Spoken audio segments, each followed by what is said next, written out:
మీకు ఏ phone brand అయినా సరే మీ ఫోన్ బ్యాటరీ ఇంతసేపు వస్తుందంటే నమ్మకండి. ఇది ఎలాగో నేను మీకు ఎక్స్ప్లెయిన్ చేస్తా.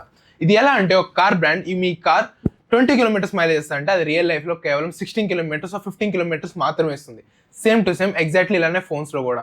ఒక ఫోన్ కనుక వీడియో ప్లేబ్యాక్ కోసం యూజ్ చేస్తే ఇంత అవర్స్ మాత్రమే వస్తుంది. అదే ఒకవేళ అదే ఫోన్ని గేమింగ్ కోసం యూజ్ చేస్తే 5 to 6 hours మాత్రమే వస్తుంది. ఇది ఎంఏహెచ్ బట్టి కాదు, బెంచ్ మార్క్ టెస్ట్ బట్టి అసలు కాదు. సో మన ఫోన్ హ్యాండిల్ చేసే డిఫరెంట్ ఓఎస్ అండ్ చిప్స్ మీద రన్ అయి ఉంటుంది. మనం రెగ్యులర్గా అబ్జర్వ్ చేస్తే OnePlus ఫోన్కి బెస్ట్ బ్యాటరీ లేకపోయినా సరే లాంగ్ టైం రన్ మాత్రం బాగా వస్తుంది. అది ఎలా అంటే అది బ్యాక్గ్రౌండ్లో టాస్క్ అనేది రన్ అవ్వనివ్వకుండా ఏ యాప్ వాడతామో ఆ యాప్ వాక్ మాత్రమే కన్సిస్ట్ అయి ఉంటుంది. సో ఇలా అది లాంగ్ టైం రన్ అవుతుంది. మనం ఇప్పటి వరకు ఒక బెంచ్ మార్క్ టెస్ట్ కూడా ఆల్ ఓవర్ యూసెస్ తగ్గట్టు ఎప్పుడూ చూడలేదు.